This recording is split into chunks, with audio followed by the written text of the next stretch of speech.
Problem 4. Summation n is equal to 0 to infinity of n to the fourth times x plus 2 to the nth over n cubed plus 3.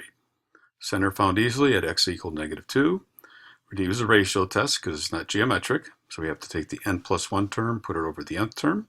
So we have a limit as n approaches infinity of the fraction that's a monster fraction, n plus 1 to the fourth, x plus 2 to the n plus 1 over n plus 1 cubed plus 3 over the nth term, which is n to the fourth times x plus 2 to the nth over n cubed plus 3. And now we got to simplify this mess.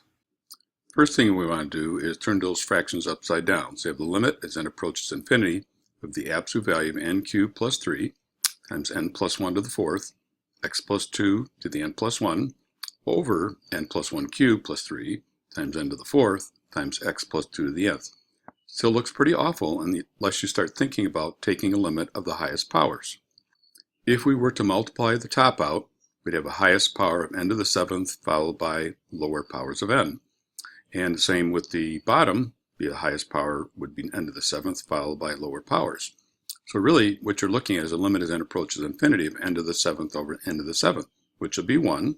And so we just get the absolute value of x plus 2 when we reduce that x plus 2 to the n plus 1 over x plus 2 to the nth. So we know that the power series n to the fourth x plus 2 to the nth over n cubed plus 3 converges between the numbers -3 and -1. So let's now check the endpoints. X is equal to -1 would give us an n to the fourth, replacing that x with -1 plus 2 raised to the nth over n cubed plus 3. -1 plus 2 is certainly 1. 1 to the nth is 1. So now we're really checking the numerical series summation n to the fourth over n cubed plus 3.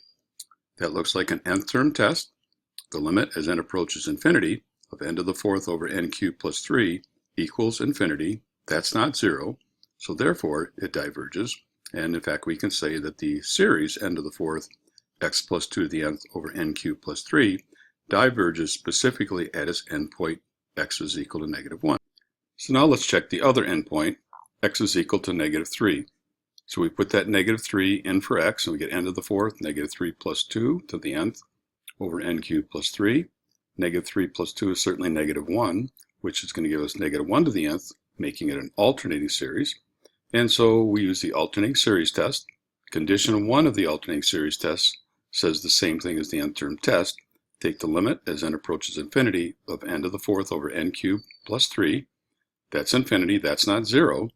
So that means the other endpoint diverges, and then we now can say that the series diverges at x equals -3. So in conclusion, the series n to the fourth x plus 2 to the nth over n cubed plus 3 has a center of -2, interval from -3 to -1, not including those endpoints, and the radius going from the center of -2 to each of the endpoints is 1.